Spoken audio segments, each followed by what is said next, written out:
Right. இந்த 77வது சங்கீதம்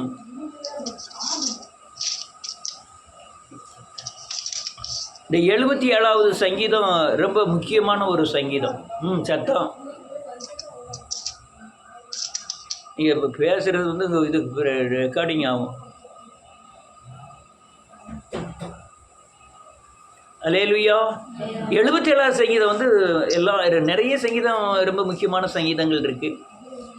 இந்த சங்கீதத்தில் ஒரு மனுஷனுடைய நெருக்கத்தையும் அவனுடைய சஞ்சலங்களையும் தேவனுடைய மகத்துவத்தையும் தேவனுடைய கிரியைகளையும் எழுதப்பட்டிருக்கிறது. ஒரு ஜெபம். அல்லேலூயா. இந்த இந்த இந்த சங்கீதம் வந்து ரொம்ப முக்கியமான ஒரு சங்கீதம். நீங்கள் உள்ள தியானம் பண்ணி பார்த்தா தான் அதோட தன்மை தெரியும். ஒரு கிறிஸ்தவன் பூமியில் எப்படி நெருக்கப்படுகிறான், எப்படி தேவனை தேடுகிறான், அவனுக்கு பதில் கிடைக்கலன்னா எவ்வளவு தான் அங்கலாய்க்கிறான், அங்கலாய்த்த பிறகு தேவன் தன்னை மகத்துவம் உள்ளவர் என்று வெளிப்படுத்துகிறார், அவர் எப்படி தன்னுடைய வழிகளை திறக்கிறார்ங்கிறது தான் இந்த சங்கீதம். அல்லேலூயா. இந்த சங்கீதத்தை நான் திரும்ப திரும்ப திரும்ப அதிகமாக வாசித்தேன். திரும்ப திரும்ப திரும்ப வாசிக்கும் போது இதில் உள்ள சாரங்கள் அல்லேலூயா என் ஆத்துமாவை தேற்றிட்டு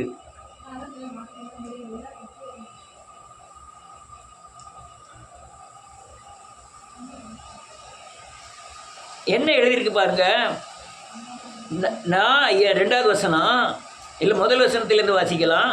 நான் தேவனை நோக்கி என் சத்தத்தை உயர்த்தி கெஞ்சினேன், என் சத்தத்தை தேவனிடத்தில் உயர்த்தினேன், அவர் எனக்கு செவி கொடுத்தார். என் ஆபத்தில் நாளில் ஆண்டவரை தேடினேன், இரவிலும் என் கை தளராமல் விரிக்கப்பட்டிருந்தது. என் ஆத்துமா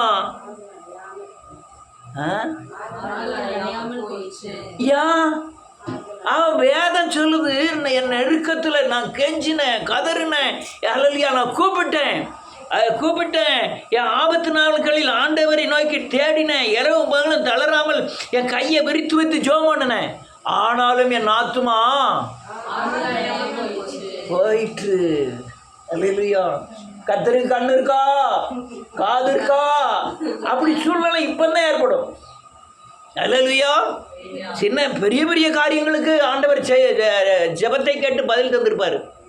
ஆனால் சில காரியங்கள் நடக்கவே செய்யாது. அல்லேலூயா. அப்பதான் ஆண்டவரே நான் எப்படியெல்லாம் வந்த ஆண்டவரே, எப்படியெல்லாம் உபவாசம் இருந்த ஆண்டவரே. யாருக்கா வேண்டி இருந்தீங்க? ஆண்டவருக்கு ஆண்டியா இருந்தான் எனக்கா. உடனே இவங்க சொல்லுவாங்க, ஆண்டவரே எல்லாரும் 10:30 மணிக்கு தான் வந்தாங்க, எல்லாரும் 11 மணிக்கு தான் வந்தாங்க, ஆனால் நான் 9 மணிக்கே வந்துட்டேன் ஆண்டவரே. இல்லையா, நான் உபாசம் 3 தடவை இருந்தேன் ஆண்டவரே. ஒவ்வொருத்தர் உபாசம் இருக்குன்னு 3 தடவை சாப்பிட்டு இருந்தாங்க ஆண்டவரே, ஆனால் நான் சாப்பிடாமலே இருந்தேன் ஆண்டவரே. தன்னுடைய நீதியை வெளிப்படுத்துவார்கள். அல்லேலூயா. இவன் கதறி பார்க்கான், கையை விரிச்சு பார்க்கான், ஆனாலும் அவன் ஆத்துமாவுக்கு இளைப்பாறுதல் இல்லை. அடுத்த வசனம் என்ன எழுதிருக்கு, நிறைய வாசிக்கணும். நான் தேவனை நினைத்த போது அலறினேன், நான் தியானிக்கும் போது என் நாய்தி. நான் ஆண்டவரை நினைச்சு பார்க்க அலறுதான். ஏன்னா அவர் அவ்வளோ ஒரு மகத்துவம் உள்ளவர், யாரும் கிரகிக்க கூடாத ஒளியிலே வாசம் பண்ணுகிறார், எத்தனையோ நன்மைகளை செய்திருக்கிறார். நான் அதை காட்டு அலறேன், ஆனால் என் ஆத்மா என்ன ஆயிட்டான், தொய்ந்து போயிற்று. அடுத்தால என்ன எழுதிருக்கு, ஆமென் ஆமென். ஐயோ ஜெபத்தை பாருங்க, ஆண்டவரே பாருங்க, என் தூங்கத்தை தூக்க கூடாதபடி அந்த எமையை பிடிச்சி மேல பக்கம் அப்படியே வச்சிட்டு இருக்காராம். யாரு எமைய? நமக்கு பிரச்சனை வரும்போது உறக்கமே வராது, உருண்டு பிறண்டு படுப்போம், கூட ஒரு தலைவணி வச்சு படுப்போம், ஒரு ஃபேனை கூட்டி வச்சு படுப்போம், தண்ணியை குடிச்சிட்டு படுப்போம், கொஞ்ச நேரம் உட்காந்துட்டு படுப்போம், உறக்கமே வராது. இது நித்திரை யார் கொடுக்கலாம்? கர்த்தர் நித்திரையை கொடுக்குறான்னு எழுதிருக்காக, நீ சர்ச்சில் இருந்து உறங்கிடக்கூடாது.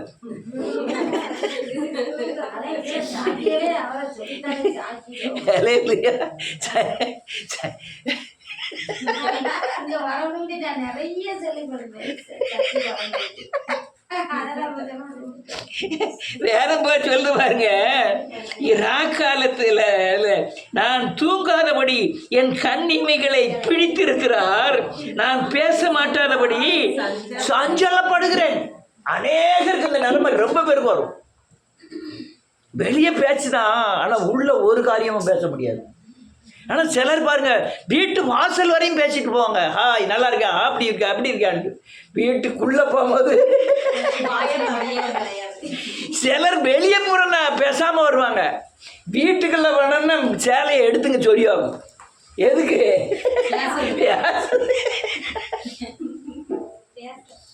அல்லேலூயா.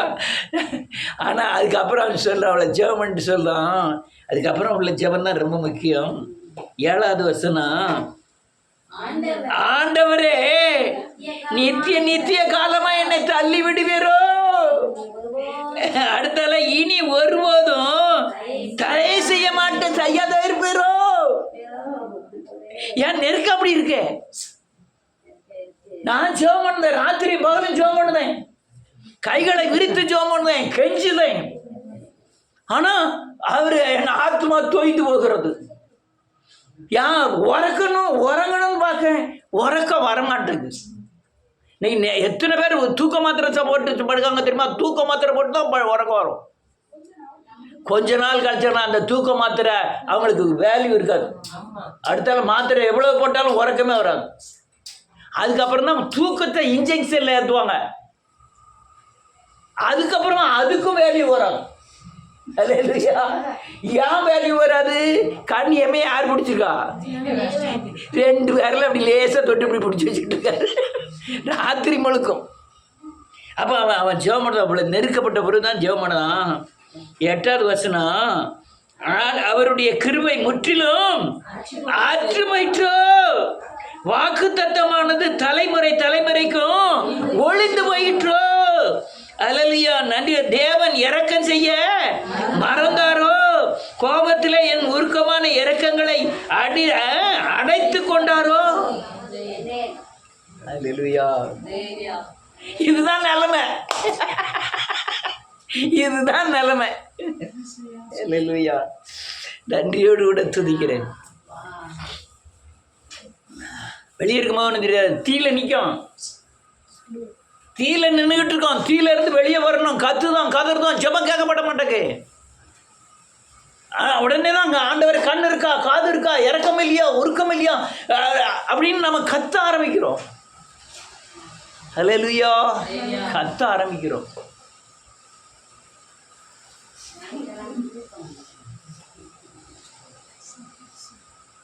அல்லேலூயா. வேதம் சொல்லுது பாருங்க, 13வது வசனம் 14வது வசனம் வாசிப்போம். தேவனே உமது வழி பரிசுத்த ஸ்தலத்தில் உள்ளது. பெரிய தேவன் யார்? நீரே. ஆமென். போதும். இப்போ ஏதோ ஒன்று கண்டுக்கிட்டான். இவ்வளவு ஜெபம் பண்ணி பார்க்கான், அழுது பார்க்கான், நீர் கைவிட்டுறான்னு கத்தி பார்க்கான், கைகளை தூக்கி ஜெபம் பண்ணி பார்க்கான், ராத்திரி முழுவதும் முழிச்சு கடந்து பார்க்குறான், வேதனை அடைஞ்சு கத்துறான், கைவிட்டுறாங்க, அல்லையா உமக்கு இறக்கம் இல்லையாங்க, என்னெல்லாமோ சொல்லுவான். அதுக்கப்புறம் அவன் மனசுக்குள்ள ஒரு தரிசனம் உண்டாகிறது. ஏன் தரிசனம் உண்டாகுதுன்னா, பழைய பூர்வ அது முன்னால் எழுதியிருக்கோம், பூர்வ காலத்தை நினைத்து அவன் அல்லையா யூகம் பண்ணுறான். ஆண்டவரே, நான் இப்படி உடம்பு சரியில்லாமல் இருந்தேன், இப்படி சுகம் கொடுத்தேரு, இப்படி நெருக்கத்தில் இருந்தேன், இப்படி விடுதலை கொடுத்தேருங்கிறத பூர்வ நாட்களை நினைக்கிறான். அப்போ தேவனுடைய மகத்துவங்கள் இவன் இருதயத்தில் வெளிப்பட ஆரம்பிக்கிறது. அவன் அப்போ தான் நினைக்கான், நான் இருக்கிற இடம் பரிசுத்தம் இல்லாத இடம். இந்த இடம் இந்த தரலாம் முடியாது. நான் இருக்கிற ஆத்துமாவில் எனக்கு என்ன இல்லை? பரிசுத்தம் இல்லை. ஆனால் நீர் வெளிப்படுகிற இடம் பரிசுத்த ஸ்தலம். அப்போ நான் என்ன செய்யணும்? என் ஆத்துமாவை சரி பண்ண வேண்டும். நீங்கள் அவிவிசுவாசம் எவ்வளோ பட்டாலும் சரி, தேவன் உங்களுக்குள்ள கிரியை செய்ய மாட்டார். கண்ணு இருக்கா, காது இருக்கா, காது இருக்கா, அங்கே கேட்கும் போதெல்லாம் அவனுக்கு கிரியை செய்யலை. அவன் பூர்வ நாட்களை நினைக்கிறேன், கடந்த நாட்களை நான் அல்லையா வாசிப்போமே.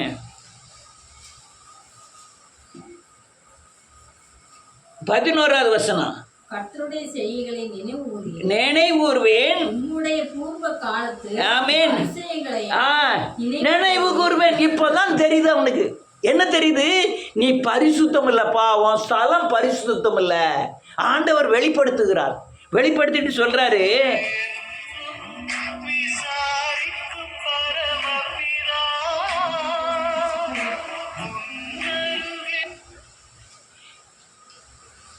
இவ்வளவு தூரம் பார்த்துட்டு கேட்டேன்னா தான் விசுவாசத்தை கொடுக்குறாரு. விசுவாசத்தை கொடுத்து இருதயம் சரியில்லைங்காரு.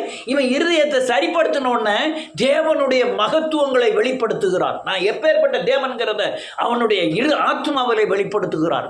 அல்லேலூயா. என்ன வெளிப்படுத்துகிறார் பாருங்க. இது ரொம்ப முக்கியமான வசனங்கள். 16வது வசனம். ஜனங்கள் உம்மை கண்டது. ஆமென். தேவனே ஜனங்கள் உம்மை கண்டு தத்தளித்தது. வானங்களும் கலங்கினது. ஆமென். போதும். அவன் என்ன சொல்றா, பெரிய கடல் இருந்தது ஆண்டவரே. இந்த கடல் நீர் உம்மை கண்ட உடனே குதிக்க தத்தளிக்க ஆரம்பிச்சிட்டு. இவனு 2 பேரும் எங்க?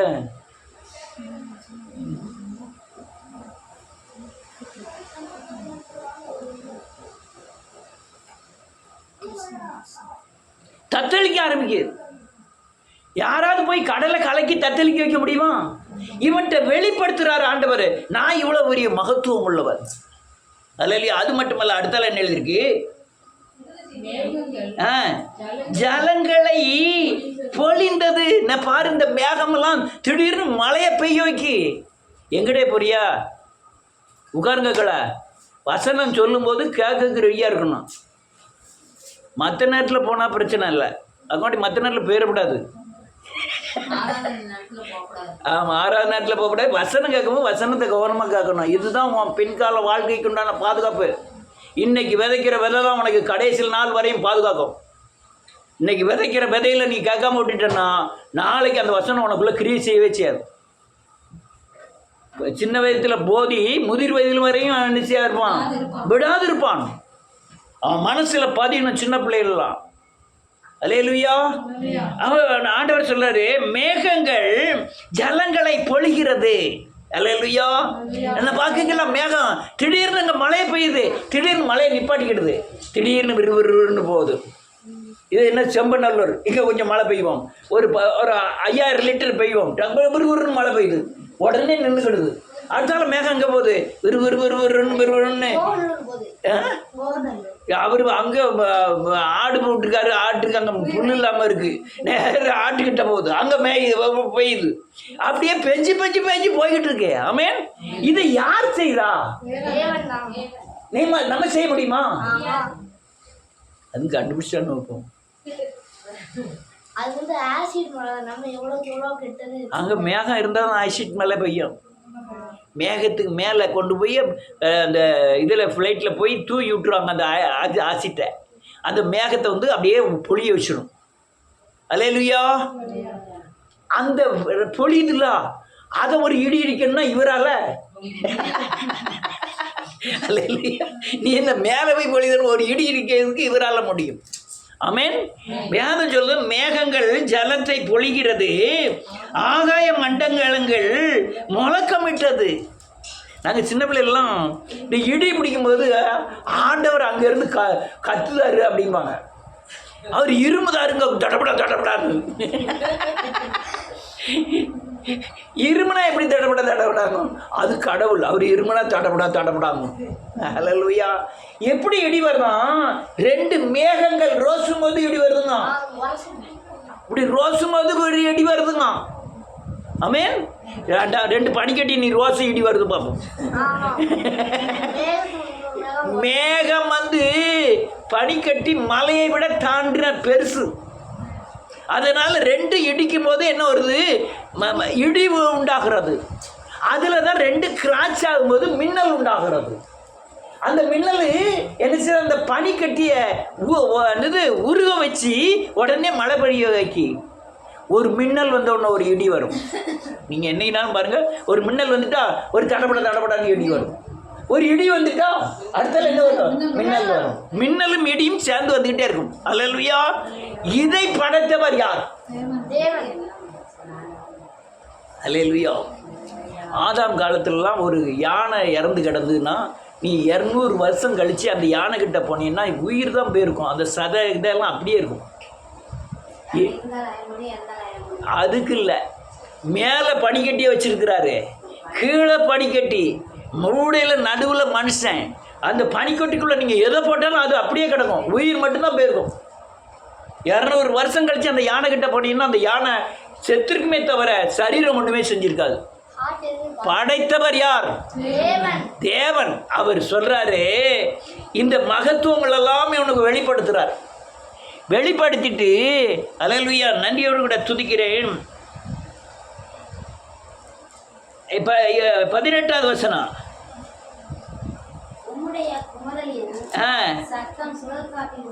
முழங்கினது, பூச்சக்கரத்தை பிரகாசித்தது, பூமி குலுங்கி அதிர்ந்தது. சில நேரத்தில் இடி இடிக்குமா பார்த்தோம் தரையா ஆடுத மாதிரி இருக்கும். வீடை இடிஞ்சு விடுத மாதிரி இருக்கும். எல்லாரும் ராமா ராமா ராமா. நம்ம அப்படி சொல்லக்கூடாது. நம்ம என்ன சொல்லுவோம்? இயேசுவே இயேசு. அது தன்னால் ஆட்டோமேட்டிக்காக நம்ம வாயில வந்துடும். இயேசுவே இயேசுவே இயேசுவே. நல்ல நல்ல மழை பெய்யும், இடி விழும். அந்த அவ்வளோ பேர் மழையில் ஒரு பனை மரத்தில் தீ பிடிச்சி எரியும். பார்த்துருக்கீங்களா இல்லையா தெரியல. அதான் இவ்வளோ மழை பெய்யும் போது தீ பிடிச்சிக்கிட்டு இருக்கும். இந்தானத்துக்கு காஞ்சான்னு நினைக்கிறேன் டிவியில் ஒரு 5-6 மாடு, பசு மாடு மின்னல் தாக்கி 6 காலி, 6 பசு மாடும் காலி. வேதம் சொல்லுது அல்லேலூயா நன்றி. அவர் மின்னல்கள் பூச்சக்கரத்தை என்ன செய்தான்? பிரகாசிக்க பண்ணுது. எப்படி பிரகாசிக்க பண்ணுது? ராத்திரி போல மழை வருது, மின்னல் வருது, ஒரு கோடு மாதிரி தான் விடும் மின்னல். மின்னல் என்ன ஆகும்? பார்த்துடக்கூடாது. கண்ணை என்ன செஞ்சுக்கணும்? பொத்திக்கணும், கண்ணை பொத்திக்கணும். டக்குன்னு வெளிச்சத்தை கிராஸ் பண்ணு பார்க்கணும். டக்கு டக்கு டக்குன்னு இல்லையா அப்படியே பிரகாசிக்க பண்ணணும். அதனால என்ன எழுதிருக்கு? பூக்கரு சக்கரத்தை பிரகாசித்தது. அப்போ பார்த்து பூமி என்ன செய்யுது? குளிர்ந்தது. குளிர்ந்ததா? குலுங்கி அதிர்ந்தது. இப்போ என்னதான் சொல்ல வராரு ஆண்டவர்? முதல்ல அவன் கத்துதான். பிறகு ஆண்டவரே உமக்கு இறக்கம் இல்லையா, நீ உமக்கு கண்ணு இல்லையா, உனக்கு காது இல்லையான்னு கேட்க ஆரம்பிக்கான். ஆண்டவர் சொல்ல நான் பரிசுத்த ஸ்தலத்தில் இருக்கம்காரு. பரிசுத்த ஸ்தலத்துக்கு போவதுக்கு இவன் பரிசுத்தமாகறான். அவர் மகத்துவத்தை சொல்கிறாரு. நான் மழையை இப்படிலாம் பெய்ய பண்ணுறேன், இப்படி மின்னல்கள்லாம் வரவழைக்கிறேன், இப்படி மேகங்களை கொண்டு வந்து மின்னல்களை உண்டாக்கி மழையை வரிசிக்க பண்ணி அல்லேலூயா பிரகாசிக்க பண்ணிக்கிறான் பூமியை அப்படின்னு சொல்கிறாரு. அல்லேலூயா. அப்போ என்னதான் சொல்ல வர்றாரு? இவ்வளவு காரியத்தை செய்கிறவன் உன் காரியத்தை செய்யாமல் இருப்பேனோ? ஆனால் நான் என்ன நினைக்கிறேன்,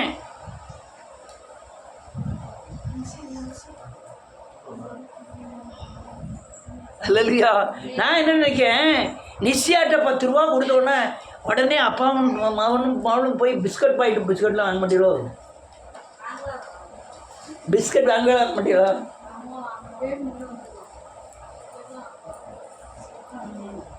கொஞ்சம் நெருக்கி இருங்க.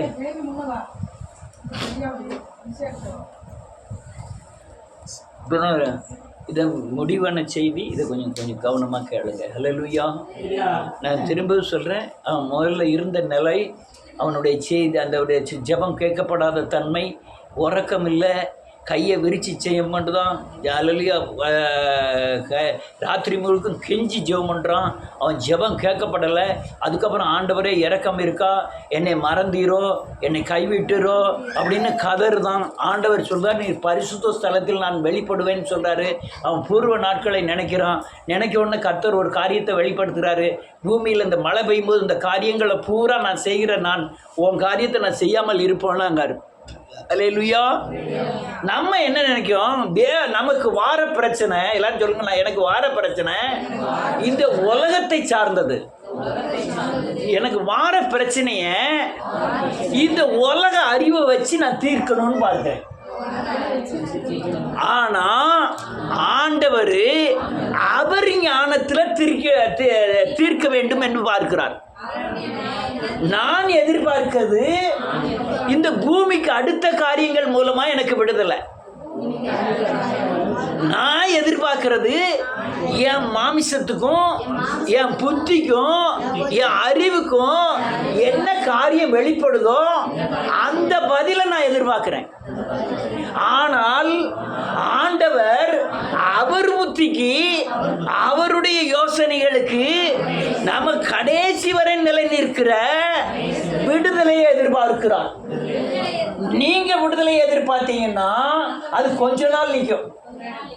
ஆனா ஆண்டவர் விடுதலை கொடுத்தார்னா அது கொஞ்ச நாள் நிற்காது. அது பிசாசு அதை என்ன செய்ய முடியாது, தடை பண்ண முடியாது.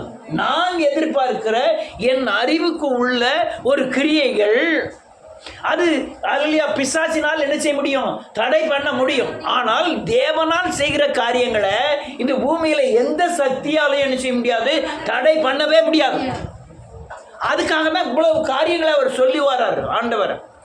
நீ உன் காரியங்களை எதிர்பார்க்கிற உன் கொஞ்சம் அறிவுக்கு, உன்னுடைய கொஞ்சம் சரீர பலத்திற்கு, உன்னை சுற்றி இருக்கவங்களுக்கு இதை வச்சு ஏதாவது செய்யலாம்னு எதிர்பார்க்கிற.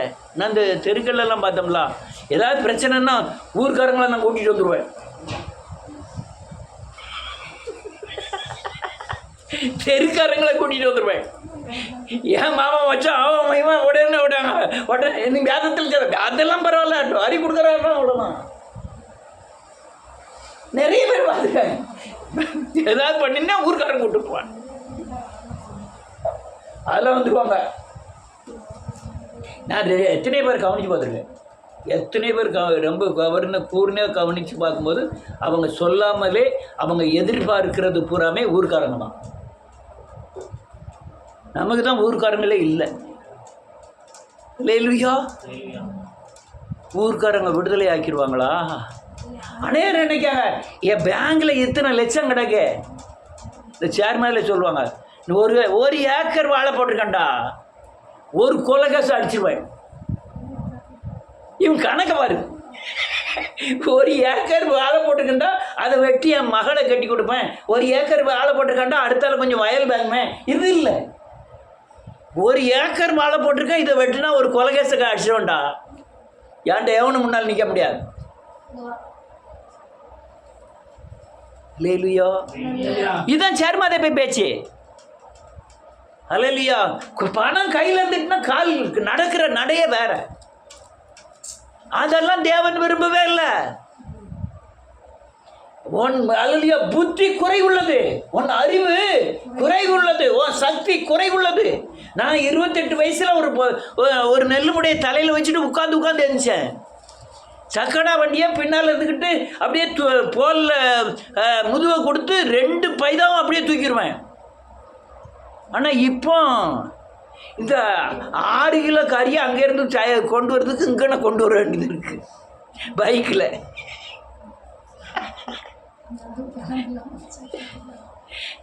மூணு கிலோ உள்ளி, 1 கிலோ பல்லாரி, 1 கிலோ தக்காளி, இதை கடையிலேருந்து தூக்கிட்டு வர்றதுக்கு தூக்கிட்டு வர முடியும், வரக்கூடாது.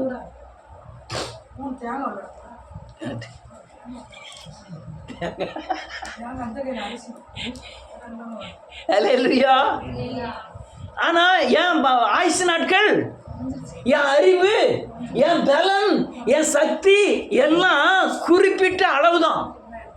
ஆனால் தேவன் செய்ய போறது கண் காணவும் இல்லை, ஆனால் கேட்கும். தேவன் செய்ய போறதுக்கு அழிவே கிடையாது. நீங்க செய்யறதுக்கு நல்ல வீடு கட்டியா 1 கோடி ரூபாய் வீடு கட்டு எத்தனை வருஷம் நிற்கும்? உங்க தெருல எம்எல்ஏ வீடு கட்டியிருக்காரு, அவர் என்ன 1000 வருஷம் நிற்கும்னா கட்டினாரு? அது 100 வருஷம் தான். அதோட சோலை மட்டி எவ்வளவு தான் ரூபா போட்டு கட்டினாலும் சரி, அது எத்தனை வருஷம்? 100 வருஷம். மிஞ்சி போனால் 120 வருஷம். இப்போ வெளிநாட்டிலலாம் போனீங்கன்னா 100 வருஷத்துக்கு அப்புறம் அவன் நோட்டீஸ் அனுப்பிடுவான் உங்கள் வீட்டுக்கு, உங்கள் வீட்டை இடிக்க போறீங்களா, இல்லை நாங்கள் கவர்மெண்ட் இடிச்சு விடுவோம், அது துட்டை நீங்கள் தான் கிளைம் பண்ணணுமா.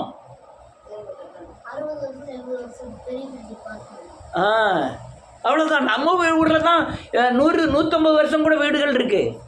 ஆனால் வெளிநாடுகளில் அந்த குறிப்பிட்ட வருஷம்னா கவர்மெண்ட்லேருந்து நோட்டீஸ் அடிக்கிறோம், நீ வீடை இடிக்க போறியா, நீ இடிக்க நான் எடுக்கட்டா, நான் இடித்தா நீ இடிச்சதுக்கு உண்டான கூலியை கொடுத்துடணும். அல்லேலூயா. அழிந்து போகும். எனக்கு ஒரு வீடு கட்டியிருக்காரு ஆண்டவர். எங்க அந்த வீடை யாராவது இடிக்க முடியுமா? மோடி இங்க இருந்து நோட்டீஸ் அனுப்ப முடியுமா நான் இடிக்க போறேன்னு? முடியவே முடியாது. தேவன் செய்ய போறது அவர் கைகளை தடை பண்ணுகிறவன். அவர் ஒரு கதவை திறக்கிறார், மூடுகிறவன் அவர் மூடுகிறார். யார் திறக்க முடியும்? ஒருத்தருமே திறக்க முடியாது. அந்த வழியை தான் நீ எதிர்பார்க்கணும்னு ஆண்டவர் விரும்புகிறார். நானா என் பெண்ணுக்கு மாப்பிள்ளை பார்த்தோம்னா அது சரி இருக்காது. யார் பார்க்கணும்? தேவன் பார்க்கணும். ஆனால் நம்ம பார்க்க வேண்டிய முயற்சி நம்முடைய கடமை. ஆனால் ஜெபிச்சு கொண்டே இருக்கணும், கர்த்தாவே இது சித்தமா இது சித்தமானு கேட்டுக்கிட்டே இருக்கணும். ஏன்னா அவருடைய கிரியைகளின் பலன் எனக்கு தெரியாது, என்ன செய்ய போறாருங்கிறது எனக்கு தெரியாது. அதனால நம்ம தேடக்கூடியது செய்யணும், ஆனால் செய்யக்கூடியது கர்த்தர் செய்வார். அல்லேலூயா. ஒவ்வொரு காரியத்தையும் அப்படின்னா ஆட்டுக்கு வாழை அளந்து வச்சவர் புத்திசாலின்னு சொல்லுவாங்க. ஆண்டவர் அவங்களுக்கு தகுந்த தான் கணவரையும் அவங்களுக்கு தகுந்தபடி தான் மனைவியும் கொடுத்துருக்காரு. கொஞ்சம் கூட மாற்றம் இல்லை. அநேகர் நினைப்பாங்க அல்லேலூயா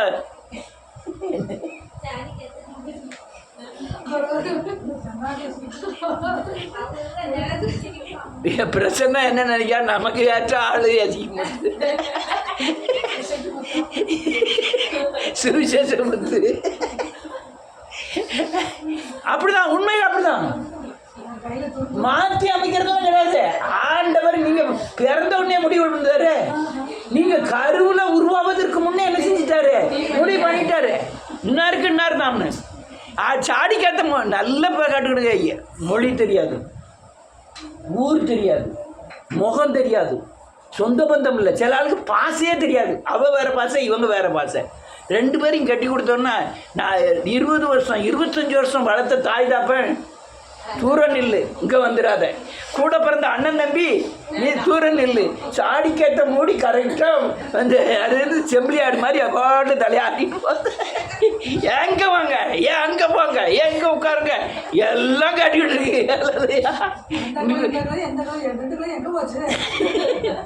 அது உட்காந்து சிலர் பேசுவாங்க. என்ன நன்றியோடு கூட துதிக்கிறேன், கர்த்தருடைய நல்ல சாடிக்கேற்ற மூடியாக சேர்ந்துருக்க அப்படின்னுட்டு. அல்லேலூயா.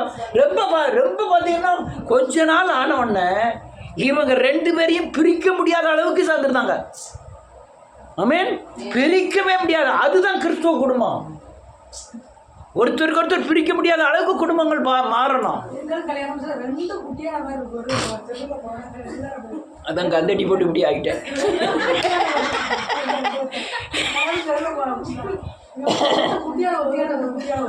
நல்ல கேளுங்க, எங்கே இருந்து உருவாக்கப்படுகிறோமோ அதை சார்ந்து தான் இருக்கும். மனிதனை எங்க இருந்து உருவாக்கினாரு? அவன் அதுதான் சார்ந்திருப்பான். எங்க எண்ணிச்சியா அப்படியே கண்டி எடுத்து போய் கிண்டிக்கிட்டே இருக்க மண்ணை விடிய காலத்துல சாயந்தரம் வரையும் கிண்டிக்கிட்டே இருங்க. அவர் எண்ணிச்சுதாரு, அது ஒரு மண்ணுக்குள்ளதான். எங்கன புள்ளி கிடக்கு, எங்கன அப்படியா எல்லாம் அப்படிதான். ஆனா மனைவி மண்ணுனால உண்டாகல, மனைவி எதனால உண்டாக்கப்பட்டா? அப்ப யாரை சார்ந்திருக்கணும்? கணவரை. எப்படி பார்த்தா கணவர் தான் சார்ந்திருப்பாங்க. எங்க பாருங்க, ஏங்க வரும்போது பருப்பு இல்லை, எண்ணெய் இல்லை, இவன் அப்பதான் நினைப்பான் துட்டு இல்லையே. துட்டு இருக்கோ இல்லையோ அதெல்லாம் தெரியாது. அங்க ஒரு பரிசை சொல்ல, ஏமா பையன் சொல்லு, மனசுல பதிய வேண்டாமா, விறுவிறுன்னு ஒரு 10 நம்பர் அணுகிறது. உடனே நில்லு நில்லு சொல்லி ஒரு பேனா எடுத்து தாழ எடுத்து எழுதி விடுது. அல்லேலூயா. யார் எப்படியோ அதெல்லாம் எனக்கு தெரியாது. அல்லேலூயா. தெரியாது. இதுதான் வாழ்க்கை. அல்லேலூயா. ஆனால் எல்லாரையும் தேவன் அவங்க அல்லேலூயா நன்மைக்கு தீமைக்கு அவங்க குடும்பத்தினுடைய கிரியைகளுக்கு தகுந்தால் போல தான் மருமகனையும் கொண்டு வருகிறார். நீங்க என்ன விதைச்சிருக்கீங்களோ அதான் என்ன செய்யப்படும்? விதைக்கும், முளைக்கும்.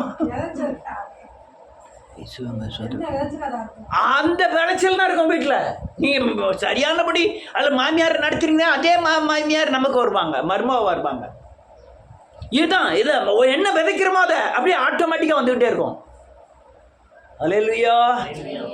அவர் என்ன சொல்கிறார் தெரியுமா? நான் என்ன சொல்ல வாரேன் தெரியுமா? உங்கள் வீட்டு பிரச்சனைக்கு நீங்கள் முடிவெடுக்கிறத விட யார் முடிவெடுக்கணும்? அதுக்காக நீங்கள் முடிவெடுக்கக்கூடாதுன்னு நான் சொல்ல வரல. அந்த முடிவை தேவன்கிட்ட கொடுக்கணும். ஆண்டவரே, என் பிள்ளையை இவனுக்கு கட்டி கொடுக்க போகிறேன், உமக்கு சித்தம்னா செய்ய வேண்டியும், செய்யலைன்னா சித்தம் இல்லைன்னா நிப்பாட்டிடும். அதை பற்றி எனக்கு கவலை இல்லை. அவன் கோடீஸ்வரம்யா இருந்தாலும் உமக்கு சித்தம் இல்லைன்னா நிப்பாட்டிடும் ஆண்டவரை. அவன் அலையா பிச்சைக்காரனா இருக்கான், அவனுக்கு போய் ஆண்டவர் கட்டி கொடுங்காரு. நான் கட்டி கொடுக்க மாட்டேன்னு சொல்லுவீங்க, ஆனால் தேவ சுத்தம் மட்டும்தான் நிறைவேறும். ஆனால் நீங்கள் பிச்சைக்காரன் நினச்சிட்டு கட்டி கொடுப்பீங்க. ஆனால் கொஞ்ச நாள் கழிச்ச உடனே பிச்சைக்காரன் கோடி சொன்னோடனே தாண்டி நிற்பார். அவர் உடனே கேட்பாரு, ஆண்டவர் கோடி வேணுமா குணம் வேணுமா?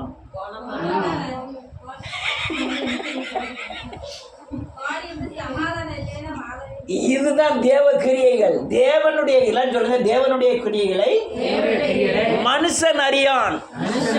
தேவனுடைய கிரியைகள் மனுஷனுடைய எண்ணத்துக்கும் மனுஷனுடைய யோசனைகளுக்கும் மனுஷனுடைய செயல்களுக்கும் அப்பாற்பட்ட சக்தியா இருக்கும். என்ன சொல்றாரு பாருங்க, நான் முடிக்கிறேன். 19வது வசனம்.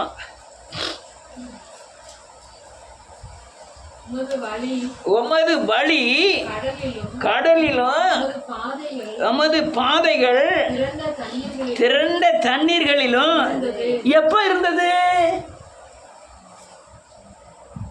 இங்க எல்லாரும் தெரியுமே, பார்வோன்ட்ட இருந்து இஸ்ரேல் ஜனங்களை பிடிச்சிட்டு வரும்போது கடல் உடல நிக்கி, கடல் நிக்கி டக்குன்னு தண்ணியை திறந்து விட்டுறாரு. தண்ணி பிளந்துட்டு ஊடையில் இருக்கிற தண்ணியெல்லாம் உறைஞ்சிட்டுன்னு எழுதியிருக்கு. அல்லேலூயா. இங்க கவனிங்க, அந்த உறைந்த தண்ணீரில் போறாங்க. உங்களை நடத்த மாட்டாரா? அவர் என்ன சொல்றாரு? அந்த பாரியா இஸ்ரவேல் ஜனங்களை தண்ணியை பிளந்து அந்த தண்ணியில உறைஞ்ச தரையில நடந்து போனாங்க. அது வேதம் சொல்லுது, வெட்டாந்தரையில் நடந்தது போல எங்க நடக்காங்களாம், தண்ணிக்குள்ள நடக்கிறாங்க. அதே மாதிரி உன் பிரச்சனைக்கு நான் வழியை ஏற்படுத்த முடிய மாட்டேனா? ஆனா நீ எதிர்பார்த்துட்டு எங்க தெரியுமா? கடலும் வேண்டாம், தண்ணியும் பழக்க வேண்டாம், எல்லாரும் ரோட்ல ஹைவேல போற மாதிரி நானும் போகணும். அந்த வழி இல்லை. நீங்களும் அறிந்திருக்க மாட்டீங்க, நானும் அறிந்திருக்க மாட்டேன். மனுஷர் அறிந்திராத வழியில தான் யார் நடத்துவாரு? கர்த்தர் நடத்துவார். பேதுருட்ட சொன்னார், பாப்பா எங்க நடக்க சொல்லாரு? கடல் மேல. நீரே ஆனால் நான். இதுதான் வழி. எது வழி? கடல் மேல நடக்க வைக்கிறது தான் வழி. கடலை பிளந்து நடத்துகிறது தான் அவருடைய வழி. நான் இந்த ஊருக்கு வருவோம்னு எனக்கு தெரியாது. பெரிய எழுப்புகள் ஒன்று வரப்போதே. தேசத்தில் நம்மை கொண்டு போய் பயன்படுத்த போகிறார். அல்லேலூயா. தேவன் பலிபீடத்திலிருந்து சொன்ன ஒவ்வொரு காரியம் நிறைவேறினது. அதனால் இந்த காரியம் நிறைவேறியே தரும். பயங்கரமான ஒரு எழுப்புதல் வரப்போகுது. அதுக்கு தான் இந்த அல்லேலூயா பாதை. இந்த இதெல்லாம் தண்ணீரில் நடக்கக்கூடிய பாதைகள், செங்கடலை பிளந்து நடக்கக்கூடிய பாதைகள். யார் போனாலும் கவலை இல்லை, யார் இருந்தாலும் கவலை இல்லை. யார் சித்தம் வச்சிருக்காரோ அவங்க மட்டும்தான் நிற்க முடியும். அல்லேலூயா. அடுத்தது என்ன எழுதிருக்கு?